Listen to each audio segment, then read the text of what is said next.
Muito bem, meus amigos, chegou o momento então agora de nós passarmos um tempinho junto, lembrando aquilo que é mais importante para nós nesse momento que estamos aí em casa, onde nós temos um tempo precioso, que é o nosso CRM. Por que lembrando?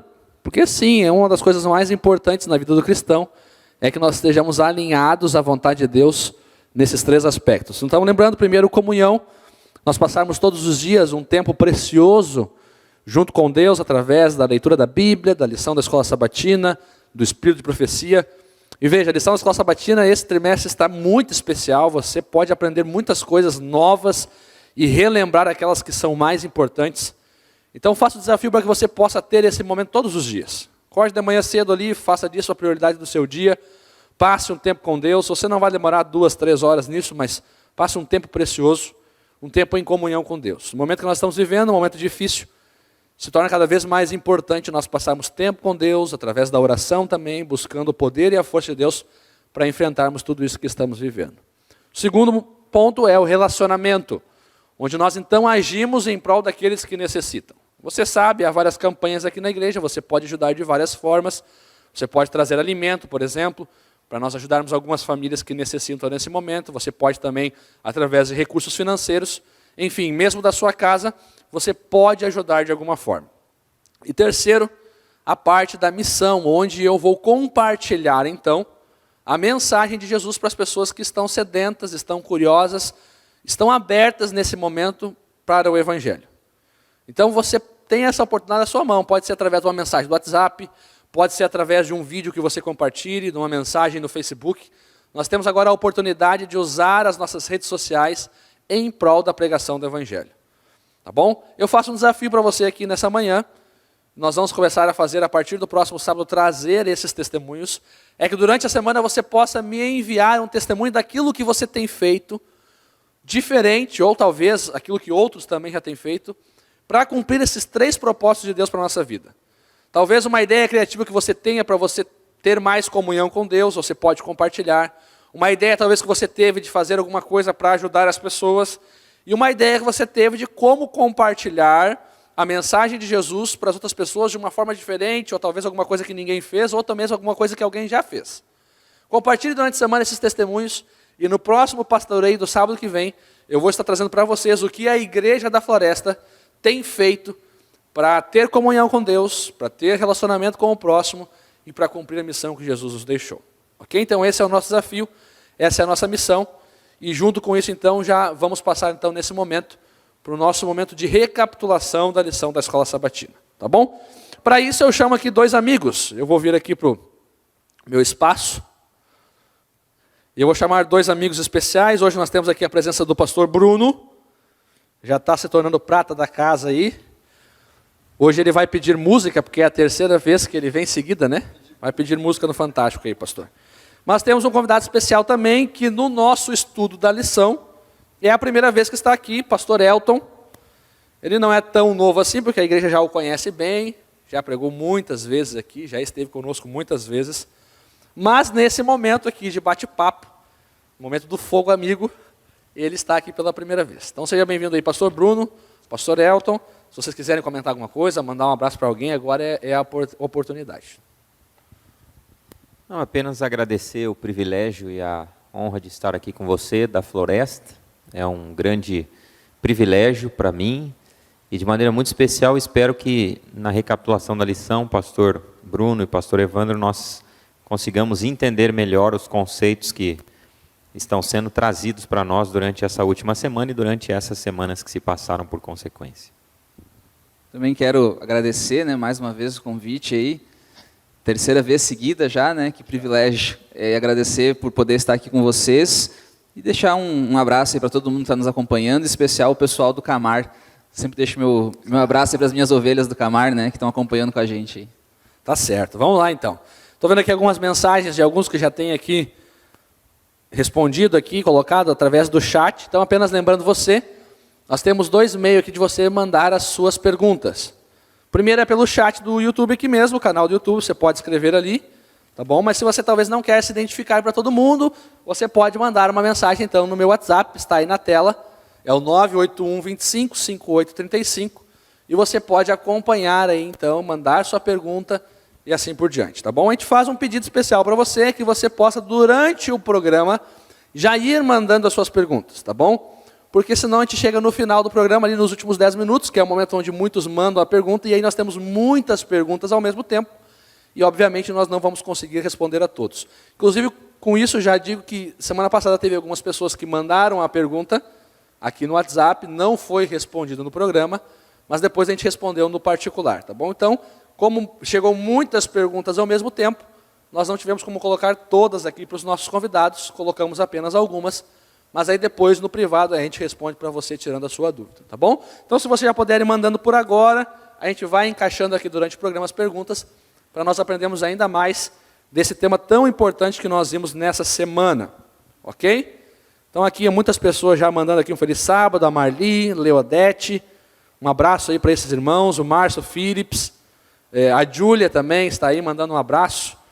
Feliz sábado para toda a igreja. A Ana Nunes, a Daiane, Gustavo Fernandes. Muitos já estão interagindo conosco, mandando um feliz sábado aí, mandando a sua mensagem. E você pode fazer também. Tá bom? Certo? Então nós vamos começar aqui com os nossos amigos. E aí a gente vai começar agora com as nossas perguntas. Ok? O tema dessa lição, dessa semana, é um tema muito interessante. Aqui os nossos convidados estão super preparados, você pode mandar a sua pergunta. Aqui são os maçoretas do século XXI. E você pode mandar a pergunta porque é um tema assim, talvez traga muita dúvida, talvez ainda não tenha uma compreensão por completo. E a gente vai poder entender talvez algumas coisas melhor aí nesse dia, tá bom? O tema da lição dessa semana é somente pelas Escrituras. É um tema aí bem conhecido na teologia, sola Escritura. E nós vamos entender um pouquinho mais. Na verdade, há 3 termos aí que são bem falados, né? Sola Escritura, tota Escritura e prima Escritura. Nós vamos entender um pouquinho nessa manhã o que é cada uma dessas coisas, ok?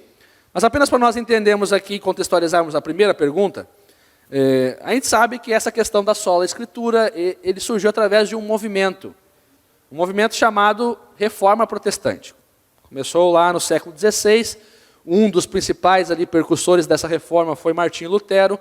Então, indo contra a igreja romana naquele período, indo também contra os dogmas da igreja, ele entendia através dos estudos de que a salvação era pela fé, a justificação era pela fé e não pelas obras e pelas penitências que a igreja promovia. E ali então ele prega as suas 95 teses, com isso ali ele é linchado e assim por diante, mas com isso começa então um processo de reforma, onde o povo então é levado de apenas seguir as tradições da igreja e levado a uma maior compreensão bíblica e a viver as verdades bíblicas. Dentro desse contexto, pastor Elton, a primeira pergunta vai para o senhor aí. Surgiu esse termo, sola Escritura. E a pergunta é a seguinte: o que é sola Escritura, para a gente poder entender, e quão relevante quão importante é esse conceito em nossa teologia adventista? Então você pode responder nesses próximos minutos o que é sola Escritura e quão importante é para a nossa teologia. Bom, para que a gente entenda claramente o que significa sola Escritura, nós precisamos voltar a fita lá para o tempo da Reforma. No tempo da Reforma Protestante, algo interessante aconteceu, né? Como bem colocou o pastor Evandro aqui, Martinho Lutero se levantou contra a igreja católica naquele período para deixar claro de que as Escrituras deveriam ter primazia.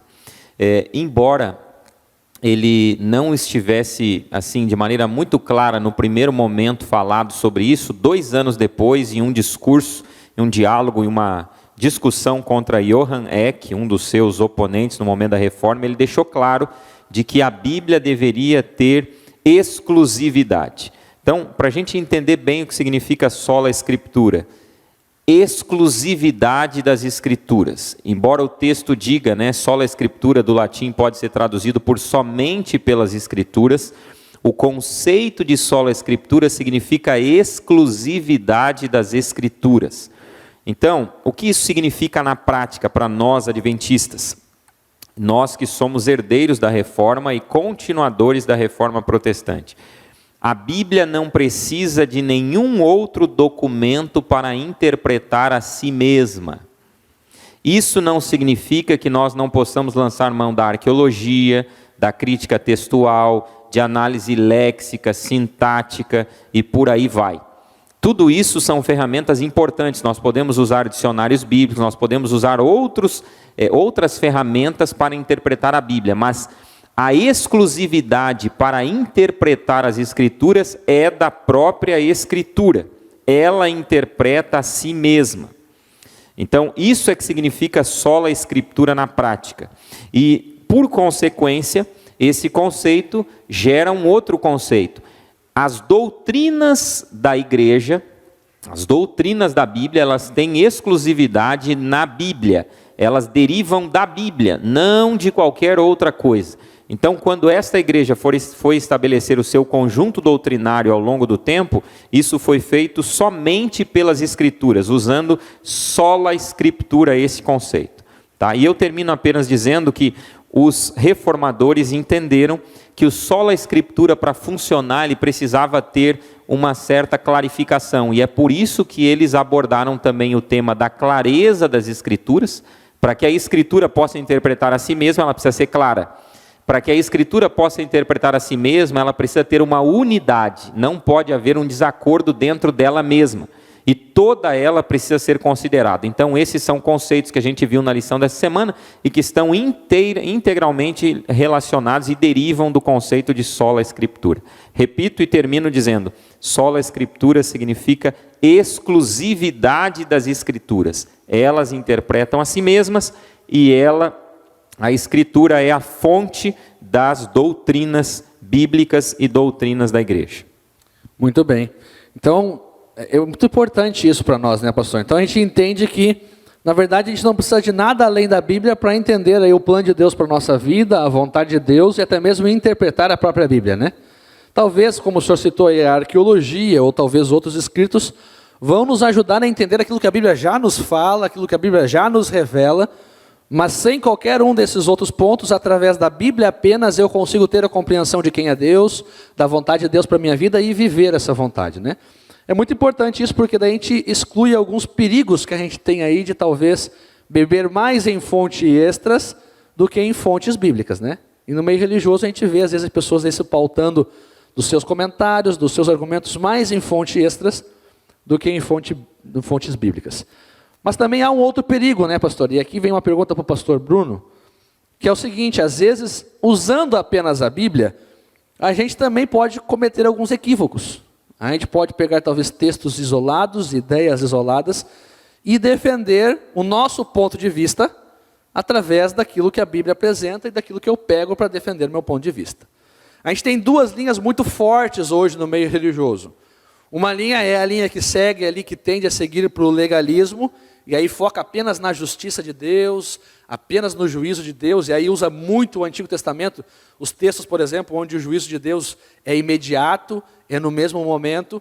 E temos a outra linha que é o liberalismo, que esse aí já diz que pode todas as coisas, que você pode fazer o que você quiser, se baseiam muito nos milagres e nos atos de Jesus, de forma equivocada, obviamente, como, por exemplo, o caso onde Jesus ele se encontra com a mulher adúltera, e ali Jesus fala, olha, eu também não te condeno, só que excluem a parte, né, do vai, não peques mais. E aí defendem uma ideia de que eu posso fazer todas as coisas, Jesus nos deu essa liberdade, Jesus amou a todos, Jesus não julgou ninguém e assim por diante. Dentro desse contexto, pastor Bruno, que evidências bíblicas nos mostram que toda a Bíblia fala desse termo aí, toda Escritura. Que evidências bíblicas me mostram que toda a Bíblia, não apenas as partes que eu quero, mas sim toda a Bíblia, ela é significante na vida do cristão.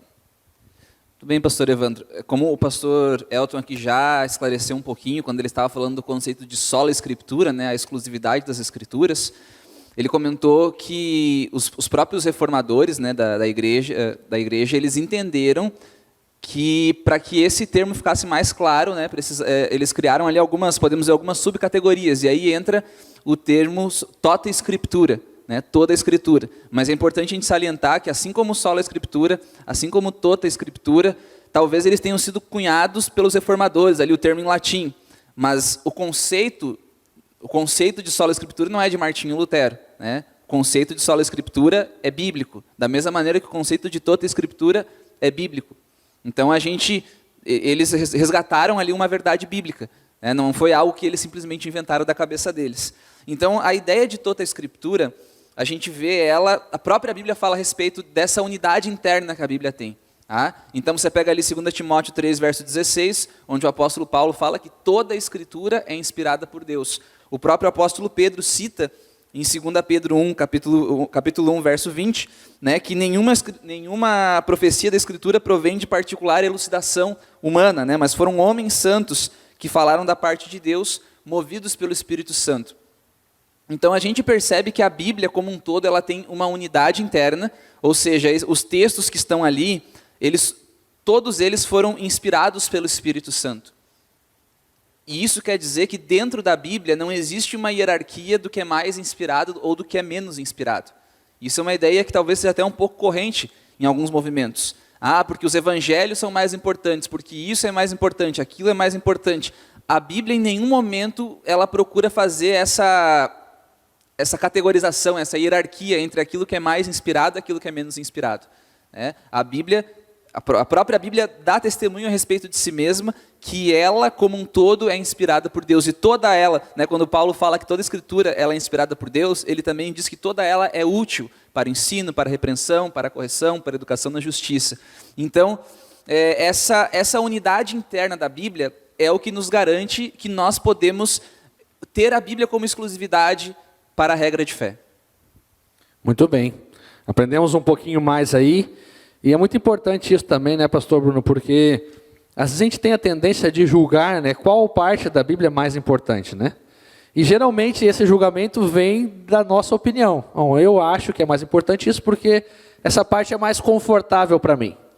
Talvez os evangelhos eles são mais queridos porque aparentemente são mais confortáveis, né? Aparentemente, que o Jesus ali nos ensina coisas muito profundas. Como, por exemplo, a lei de Deus, onde ele traz um significado mais amplo ainda. Ele falou assim, vocês acham que é só não matar fisicamente? Pois eu digo que se vocês falarem mal de alguém, vocês já estão matando. Então veja, às vezes a gente tem o costume de pegar apenas aquilo que é mais confortável para mim. O Antigo Testamento fica de lado porque, ali é muitas regras, é muitas leis, é muita coisa que eu tenho que fazer, então eu vou deixar de lado porque o Evangelho, a princípio, é mais a graça, é mais o amor, é mais milagre, é mais cura e assim por diante. Então, quando a gente faz esse exercício, né, de analisar o que a Bíblia como um todo diz sobre aquele assunto, a gente fica encantado. Porque você percebe que... todos nós precisamos fazer esse exercício. Vamos debater um assunto sobre a Bíblia. Ok, então a gente vai ter que analisar tudo que a Bíblia diz sobre aquilo. E quando a gente faz esse exercício, a gente percebe que existe uma unidade, existe uma harmonia. Né? Algo que foi escrito, talvez textos que foram escritos aí com milênios de diferença entre um e o outro, eles trazem uma harmonia. Né? Então, é uma comprovação também de que a Bíblia ela é inspirada por Deus. Eu apenas também deixo claro algo bem importante, né, com relação àquilo que o pastor Bruno bem colocou aqui. O Novo Testamento ele foi produzido com base no Antigo Testamento. O que significa dizer que o Novo Testamento está construindo sobre uma base pré-existente. E isso faz com que eu não tenha como entender o Novo Testamento sem olhar o Antigo. E se eu olhar só o Antigo, eu não vou conseguir compreender a plenitude daquilo que Deus quer me transmitir, porque eu tenho que ir para o Novo. Então, esse elemento de olhar o Antigo e olhar o Novo é um elemento que deixa claro para mim que a Bíblia é única e de maneira específica tem uma unidade muito importante e por isso toda ela deve ser considerada, né? E não apenas um verso ou outro de maneira isolada. Muito bem. Pastor Elton, aproveitando que o senhor já nos deixou aí a deixa, tem uma terceira pergunta aqui que é muito interessante. Há dois termos aí muito bem reconhecidos no nosso meio na teologia, que é o da sola escritura, que a gente viu aqui, que é a base da nossa teologia adventista, somente as escrituras, ela é a base para tudo, nós não precisamos de mais nada, mas há um outro termo também, que é o prima escritura. Pastor, a pergunta é a seguinte, quais os contrastes entre esses conceitos, entre a sola escritura e a prima escritura? A gente vai entender um pouquinho mais, e aí talvez você vai tirar essa dúvida aí, que já seja uma dúvida sua, através dessa explicação que o senhor vai nos dar, qual que são os contrastes entre esses dois conceitos. Muito bem.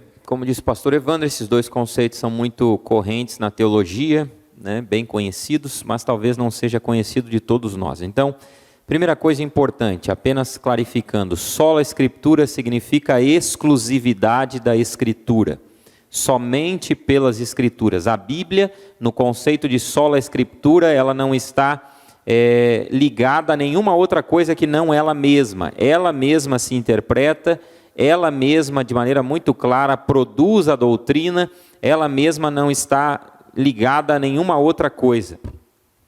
Mas o conceito de prima escritura é diferente. O prima significa primazia, então note a diferença, essas duas palavras são chave. Sola escritura tem que ver com exclusividade, prima escritura tem que ver com primazia. Primazia significa primeiro entre outros, certo? E o conceito de prima escritura tem que ver com isso. A escritura é a primeira, mas não única, não exclusiva. Há outros elementos que precisam também lançar luz e serem considerados na interpretação da escritura e também na produção doutrinária.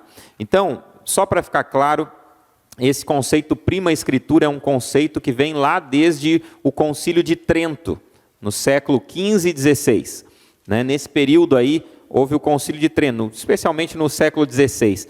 E lá ficou definida essa doutrina, digamos assim, ou essa crença da Igreja Católica, a prima escritura.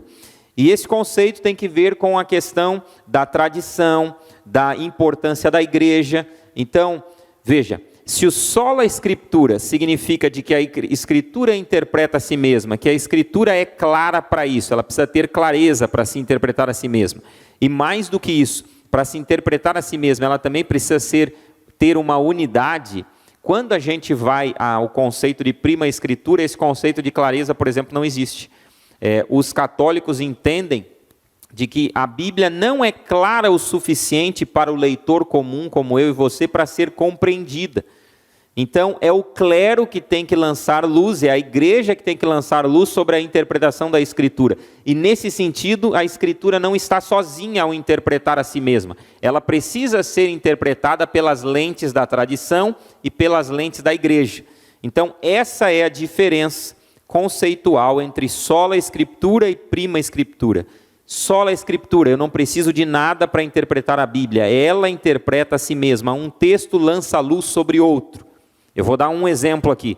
Quero entender Apocalipse 12, 17, que diz assim: irou-se o dragão contra a mulher e foi pelejar contra os restantes da sua descendência. Aí o texto continua. De onde João está tirando isso? Como é que eu vou interpretar esse verso? Bom, eu preciso lembrar que essas palavras, elas não são exclusivas de João. Elas já aparecem em Gênesis capítulo 3, versículo 15. E quando eu vou para lá, eu percebo que é de lá que ele está tirando as suas ideias. E o texto de lá me ajuda a interpretar do Apocalipse, e o texto do Apocalipse me lança luz sobre aquele fato que aconteceu lá em Gênesis capítulo 3. E eu estou agora usando o conceito de sola escritura para interpretar a Escritura.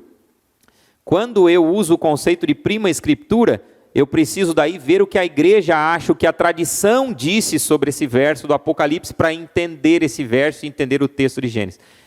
Não sei se expliquei claramente, mas esse é o conceito. Duas palavras-chave: primazia no prima escritura e exclusividade no sola escritura. Nós, adventistas, defendemos o sola escritura. Não precisamos de mais nada. A Bíblia é nossa fonte única e exclusiva e autoritativa de doutrina.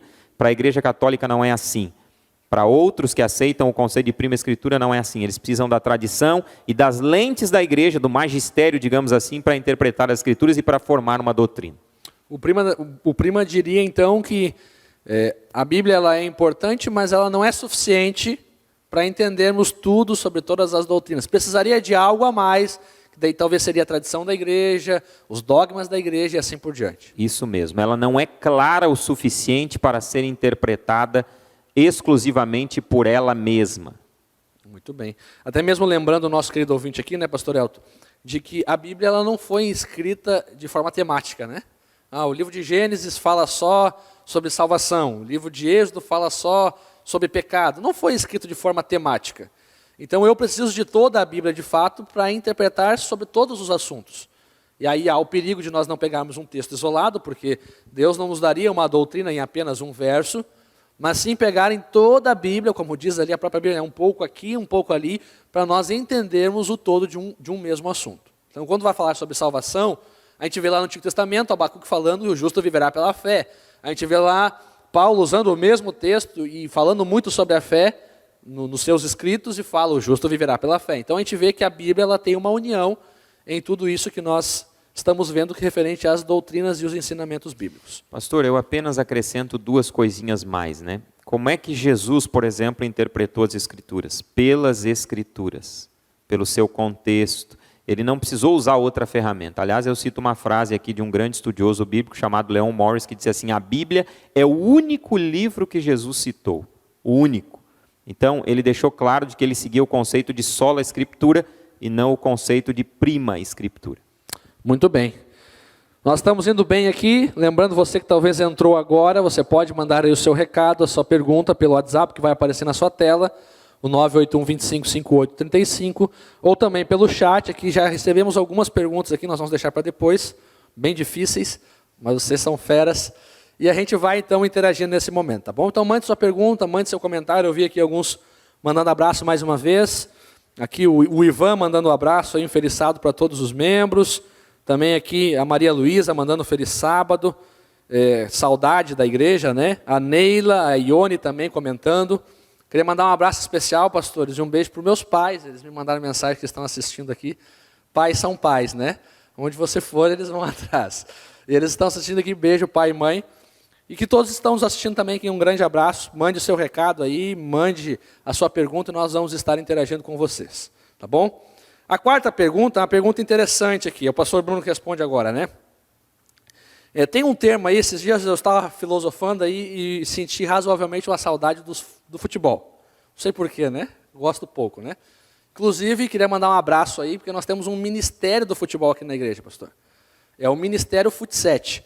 E queria mandar um abraço nesse momento aí para os amigos. Eu mandei o recado ontem ali, que ia estar mandando um abraço para eles.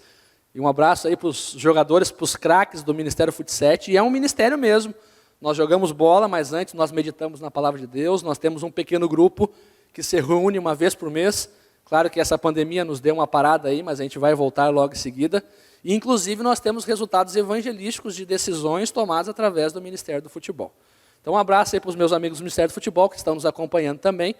Mas por que eu entrei no assunto de futebol? Nada a ver, né? Porque dentro do futebol há um comentarista, pastor Bruno, um comentarista aí da arbitragem, e quando ele vê um lance na TV, ele tem um jargão que é muito importante. Ele diz o seguinte, a regra é clara.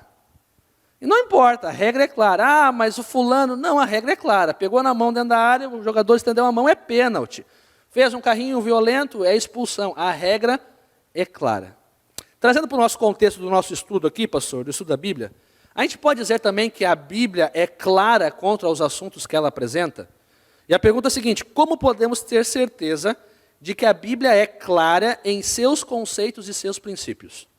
Muito bem, pastor Evandro. Como, seguindo aqui, né, o que o pastor Elton estava comentando antes, a nossa diferença em relação ao catolicismo é que nós acreditamos que a interpretação da Bíblia ela não é exclusiva ao clero, não é exclusiva ao grupo de sacerdotes. Na realidade, o conceito protestante é o conceito do sacerdócio de todos os crentes.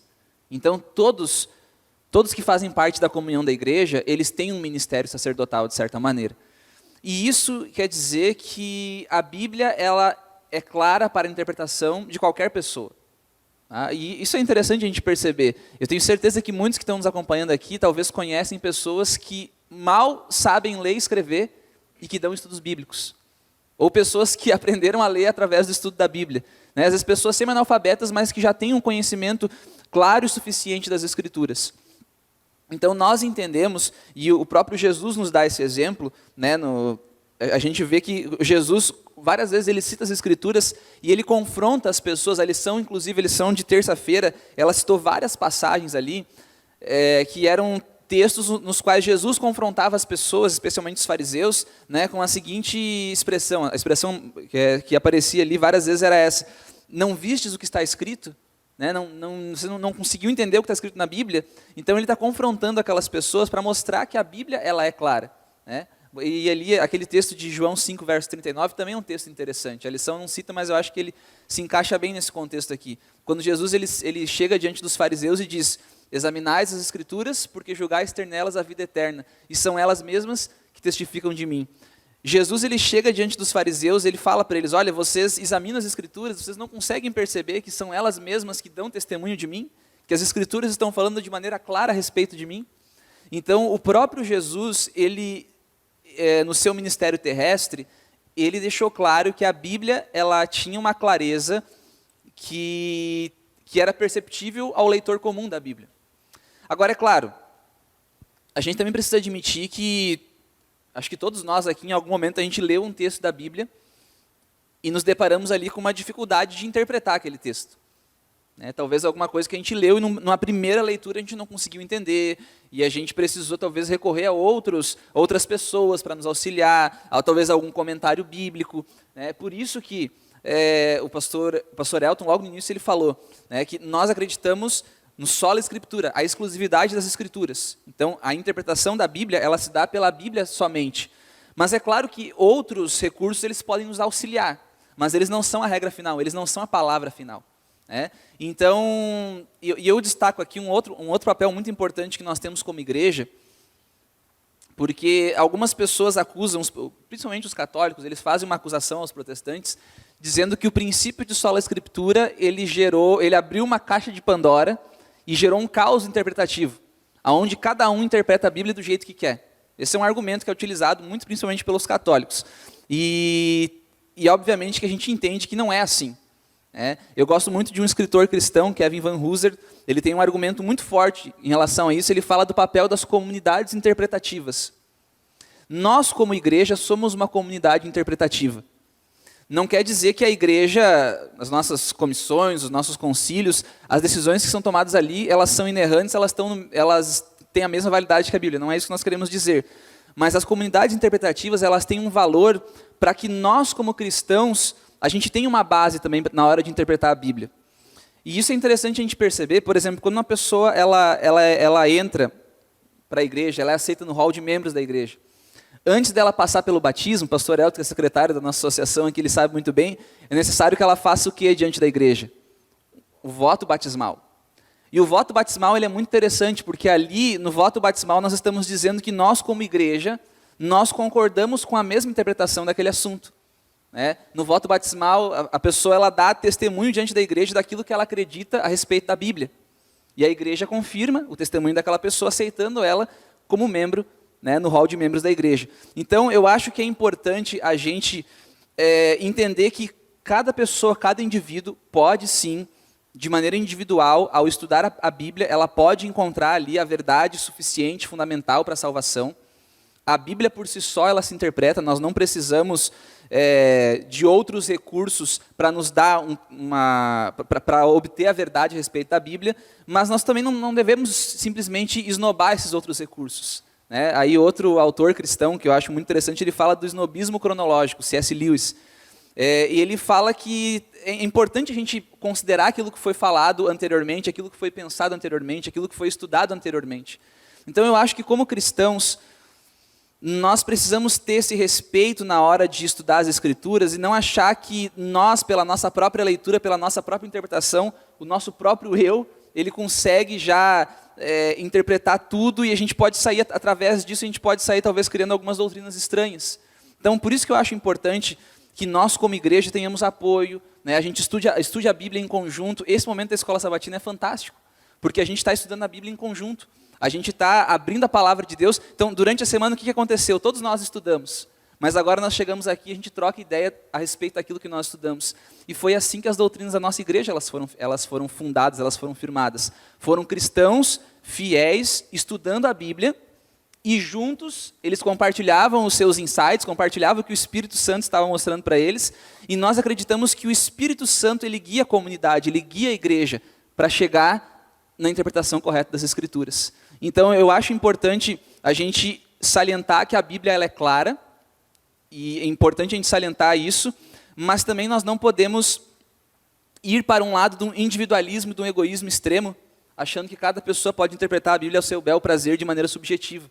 Então é importante a gente ter esse papel da comunidade guiada pelo Espírito Santo para que a gente chegue também à interpretação correta das Escrituras. Muito bem. Tem um velho ditado que diz assim, o pior cego é o que não quer enxergar, né? Talvez entre nesse contexto, né? Porque a gente vê que quando a gente fala de doutrinas, quando a gente fala de princípios bíblicos, eles não são baseados em apenas um texto. São vários textos da Bíblia que falam sobre o mesmo assunto e há uma concordância muito grande entre eles. Então, quando a Bíblia nos apresenta um tema, ele é muito claro. Eu vou dar um exemplo aqui bem prático e bem comum no nosso meio adventista. O sábado, por exemplo. Há uma grande controvérsia no mundo religioso se de fato o sábado deve ser o dia de adoração. E aí há outras ramificações dizendo que não, o domingo, porque Jesus ressuscitou no domingo e assim por diante. Mas quando a gente vai estudar a Bíblia, a gente vê lá em Gênesis, por exemplo, que Deus criou o mundo em 6 dias, e o 7º dia, que depois a Bíblia mesmo diz que é o sábado, Deus descansou e separou esse dia para estar com o ser humano. Em Êxodo capítulo 20, no 4º mandamento, a gente vê lá, para guardar o dia do sábado. A gente vê, por exemplo, no Novo Testamento, Jesus tinha o costume de ir na sinagoga aos sábados, estar na igreja, ler ali as Escrituras. A gente vê os apóstolos, os discípulos guardando o sábado. A gente vê as mulheres que estavam ali preparando o túmulo de Jesus guardando o sábado. A gente vê o próprio Jesus em sua morte guardando o sábado, morreu na sexta, ressuscitou no domingo. Então a gente vê vários textos, não apenas um isoladamente, mas vários textos que falam a mesma coisa. E isso é uma clareza para nós. Mas às vezes a gente está com o nosso coração tão endurecido, pastor Bruno, pastor Elton. A gente quer que a Bíblia defenda as nossas ideias, que a gente não lê a Bíblia com oração, com a mente e o coração aberto para entender aquilo que Deus está nos falando. A gente quer, na verdade, usar a Bíblia para defender as nossas próprias convicções. E por isso que é muito importante nós termos esse conceito de sola escritura, né? Porque quando eu entendo que a Bíblia é suficiente e ela é a base de regra e de fé do cristão, o que a Bíblia disse é aquilo e pronto. Eu usei o termo do futebol, né? Quando o juiz ele interpreta a regra do futebol, deu carrinho, é amarelo e pronto. Se foi muito violento, é vermelho e pronto. E o jogador tenta discutir ali, tenta bater no juiz, e empurra daqui, empurra dali, mas a regra é clara, é expulso e pronto. E quando a gente vai para a Bíblia, nós deveríamos encarar da mesma forma. A Bíblia é clara. Aquilo que a Bíblia diz, aquilo que Deus diz através da sua vontade, é aquilo e pronto. Eu posso decidir seguir e ter um relacionamento verdadeiro com Deus, ou eu posso decidir ignorar e, claro, não ter um relacionamento verdadeiro com Deus. Muito bem, estamos seguindo aqui, e agora nós temos uma pergunta um tanto pouco difícil, pastor Elton, mas sabemos da sua capacidade. Mas eu vou ler um texto, está em Atos, o capítulo 10, o verso 11 e 13, a 13. Esse texto é um dos alguns textos, talvez muitos textos, de difícil compreensão, ou que talvez tragam uma ideia diferente daquilo que a Bíblia apresenta. O pastor Bruno aqui citou que mesmo a Bíblia sendo muito cara, às vezes a gente pode não entender um texto ou outro, mas veja, isso não é problema da Bíblia. Talvez seja problema da nossa leitura, da nossa compreensão, porque não estamos usando as regras corretas da hermenêutica para entender a Bíblia. Mas olha só esse texto, Atos capítulo 10, verso 11 a 13, diz assim, aqui falando de Pedro. Então viu o céu aberto e descendo um objeto como se fosse um grande lençol, o qual era baixado à terra pelas 4 pontas, contendo toda sorte de quadrúpedes, répteis da terra e aves do céu. E ouviu-se uma voz que se dirigia a ele e dizia, levanta-te, Pedro, mata e come. Bom, lá em Levíticos capítulo 11, a gente já tinha visto as orientações de Deus quanto ao que comer e ao que não comer. E ali Deus separa então um grupo de alimentos e ele diz que aqueles alimentos são imundos. Nós não deveríamos fazer uso em hipótese alguma. Mas aqui esse texto, pastor, parece que Deus está dando uma permissão aqui para Pedro comer esses animais impuros. Será que talvez Deus mudou a sua ideia do Antigo Testamento para o Novo? Será que talvez Deus aí mudou a sua vontade? Ou talvez esse texto, como muitos outros, o problema está na nossa compreensão da leitura dele. E a pergunta é a seguinte, como nós podemos entender essas passagens difíceis, como essa que eu acabei de ler, à luz da correta interpretação bíblica? Por que às vezes nós não entendemos alguns textos e achamos eles difíceis, ou talvez achamos eles controversos? Por que isso acontece? Como nós podemos interpretar da forma correta? Jesus tinha um método de interpretação da Bíblia muito interessante, né? A gente está batendo nessa tecla desde o início aqui da nossa recapitulação da lição desse sábado, que é a própria Bíblia interpretar a si mesma. Talvez o maior exemplo, ou o melhor exemplo que a gente poderia ver ou visualizar disso na Bíblia é quando Jesus diz assim, olha, está escrito para o diabo, lá na tentação, nas tentações, né? E o diabo diz assim, olha, também está escrito. Qual é a diferença entre o está escrito de Cristo e o está escrito do diabo? O está escrito do diabo não levou em consideração o contexto do texto que ele estava citando para Cristo. Jesus aí responde para ele dizendo assim, olha, também está escrito tal. Então, algumas coisas importantes para nós aqui, nós já vamos entrar nesse texto. Primeiro, o melhor intérprete de um texto é o contexto. Muito bem. Então, eu vou repetir aqui em palavras bem simples para você entender. O melhor intérprete de um texto é o seu contexto. Se eu ler um verso isolado da Bíblia, eu vou ter dificuldade em entender sobre o que exatamente está sendo dito. O que está sendo dito naquele texto, certo? Então eu preciso ler o contexto. O que é o contexto? São versos acima e versos abaixo daquele verso que eu estou estudando, de maneira exclusiva. Então vamos dar uma olhadinha e aplicar esse conceito aqui. Além disso, um segundo conceito antes da gente ler o verso, ou ler alguns versos na sequência do contexto.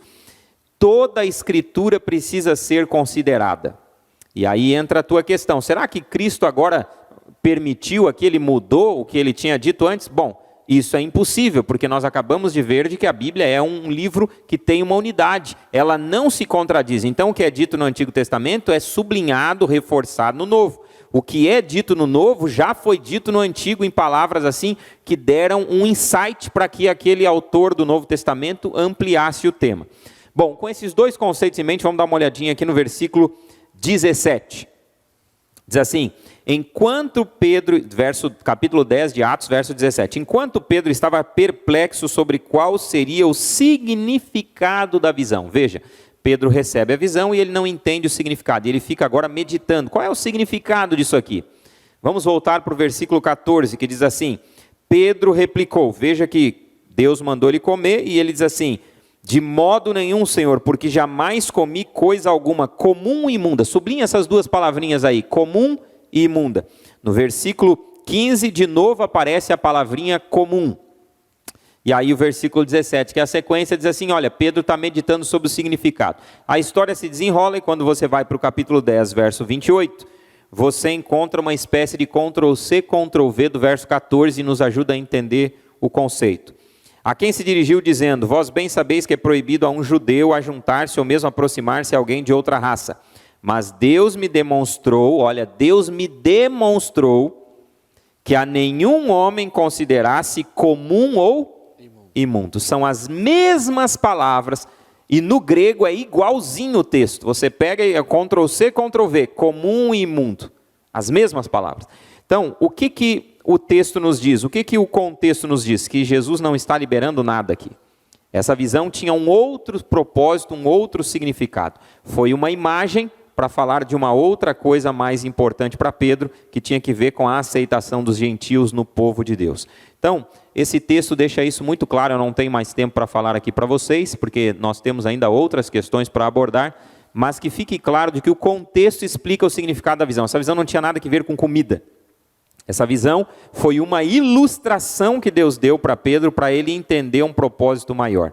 Você acabou de dar uma ilustração, a regra é clara, para fazer uma pergunta para o pastor Bruno aqui. É uma ilustração, uma imagem que me remete a uma outra coisa.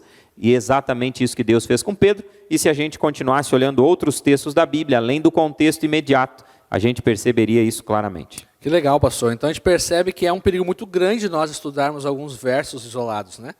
A gente sempre tem que estudar o contexto.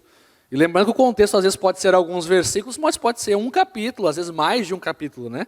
Às vezes o contexto daquilo é um capítulo, 2 capítulos, às vezes um pouco mais, e é importante nós estudarmos isso. Por isso que o melhor método de estudar a Bíblia não é você abrindo a Bíblia assim, né? Vou botar o dedo aqui e ver o que Deus quer falar comigo. Não é assim que nós estudamos a Bíblia. O melhor método de estudar a Bíblia é eu estudar o todo. Eu estudar o capítulo inteiro, com a mente aberta para entender o que Deus está me falando, com a meditação, ou seja, meditando no verso que eu li. Aí então eu vou conseguir ter um entendimento completo, lendo o contexto, talvez entendendo um pouco o contexto histórico, entendendo que a Bíblia não foi escrita nos dias de hoje, mas foi escrita há muito tempo atrás. Assim nós vamos entender o texto que nós vamos estar lendo. Aproveito para dar uma dica simples, em 30 segundos. Amigo, sublinhe, grife, anote as palavras que se repetem na leitura do texto. Então, por exemplo, se você ler aqui o texto de Atos capítulo 10, você vai ver que várias vezes aparece a palavra comum, a palavra imundo, e você vai sublinhando, e isso vai te ajudando a entender o que o texto quer de fato dizer. Então, uma dica bem simples que dá certo. Muito bem. Nós vamos encaminhando aqui para a última pergunta, nosso tempo aí passa muito rápido. Espero que você esteja aí gostando e esteja sendo claro para você, tá bom? Mas a última pergunta aqui nós vamos entrar em um assunto polêmico, pastor Bruno. E a última vez que nós entramos no assunto polêmico, nós levamos 20 minutos aqui para sair dele. Mas nós não temos os 20 minutos agora, tá bom? Então nós vamos tentar ficar aí em 5, aí 6, porque é um assunto, não é tão polêmico assim, porque é bem claro, a Bíblia é clara e os próprios escritos são claros. Mas há muita polêmica nesse assunto, que é a questão da sola escritura e a questão de Ellen White, que nós, como igreja adventista, temos a plena convicção, a certeza de que ela é uma profetisa também, inspirada por Deus, no seu tempo, na sua época, para trazer uma mensagem também para o nosso tempo, para a nossa época. Mas há muitas pessoas que entendem um pouco diferente essa questão de Ellen White. Então, só para nós, antes de irmos para a pergunta, para você entender um pouquinho aí, tá bom? Às vezes algumas pessoas disseminam no meio religioso aí de que para a igreja adventista, Ellen White está acima de tudo, está acima da Bíblia, está acima, às vezes até de Deus, algumas pessoas dizem. Então, só para você entender, querido amigo, Ellen White não foi a fundadora da igreja adventista, ela se converteu no processo, ela era metodista e se tornou adventista depois.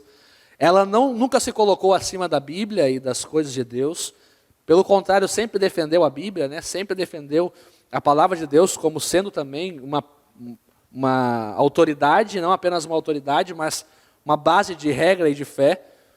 A igreja adventista foi instituída lá por 1863, Ellen White teve suas primeiras visões ali, nos meados de 1844. Então veja, ela não é a dona da igreja adventista, ela não é a deusa da igreja adventista, ela é uma profetisa inspirada por Deus, que dentro do seu contexto tem somado muito para a nossa compreensão da Bíblia e da vontade de Deus.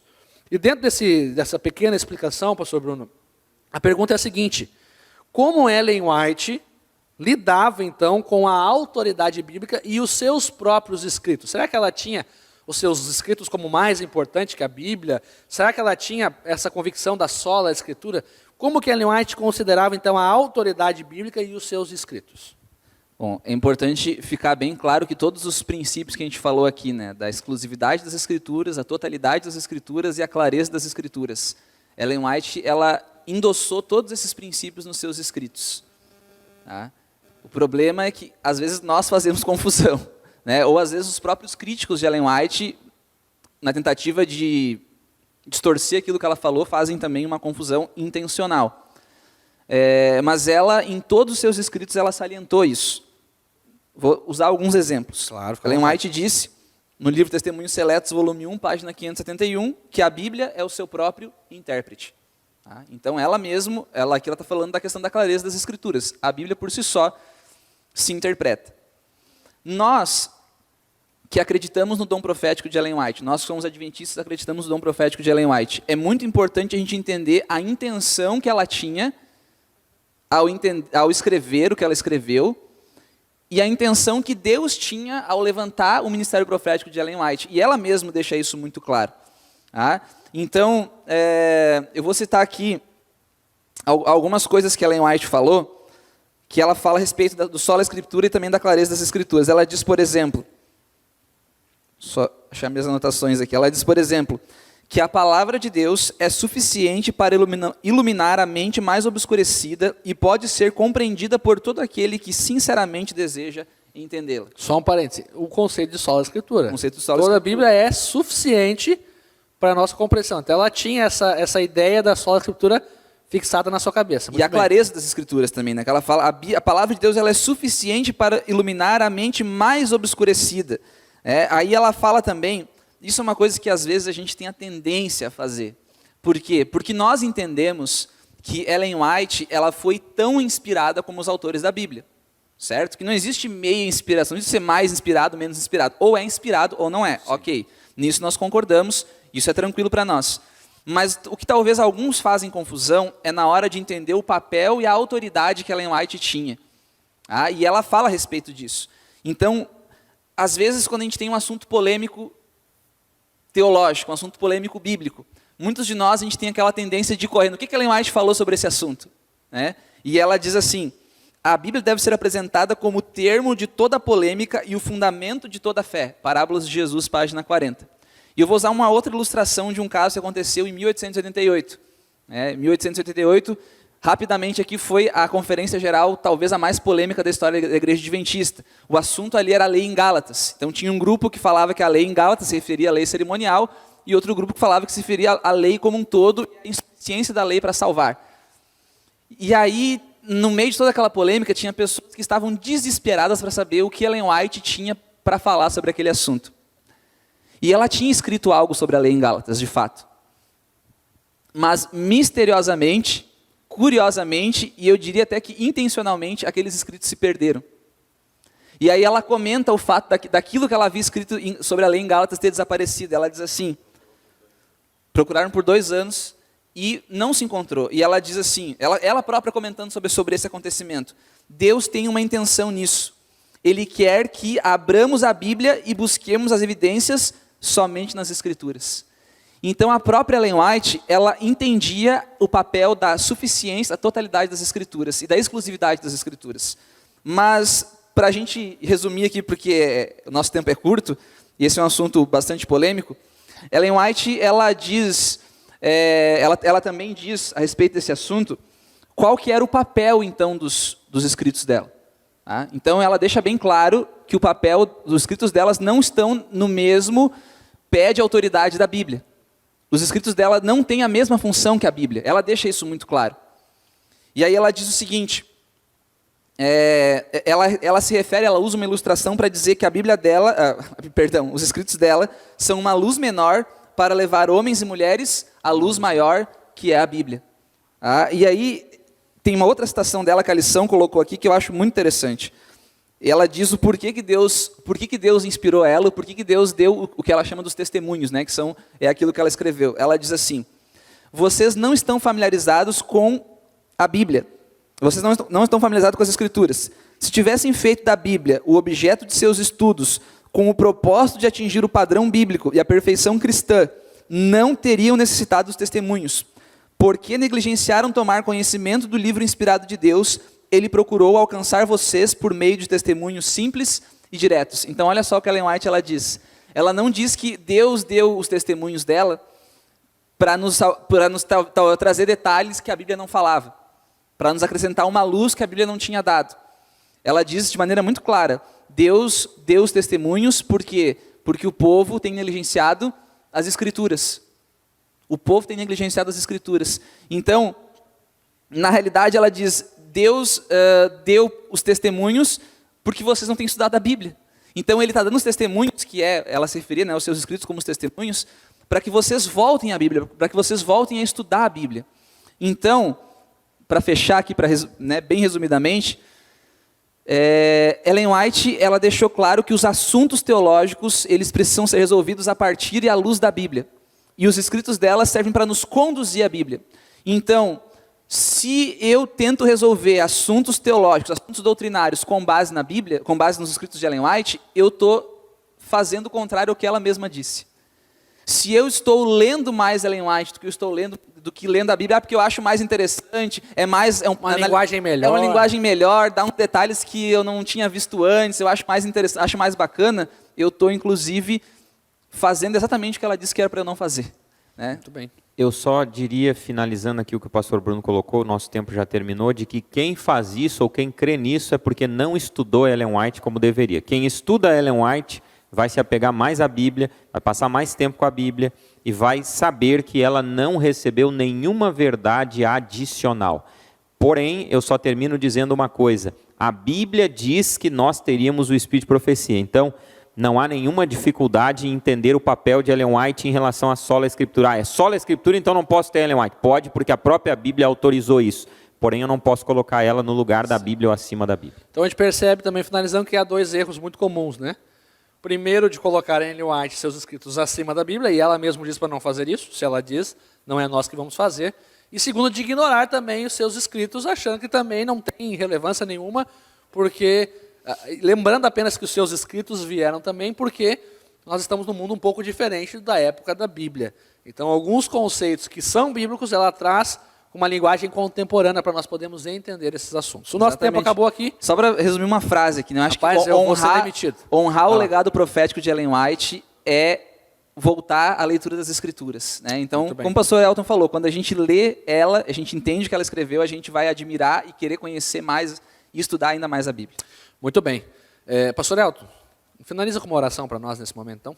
Curva a sua cabeça aí no seu lar, onde você está, vamos orar.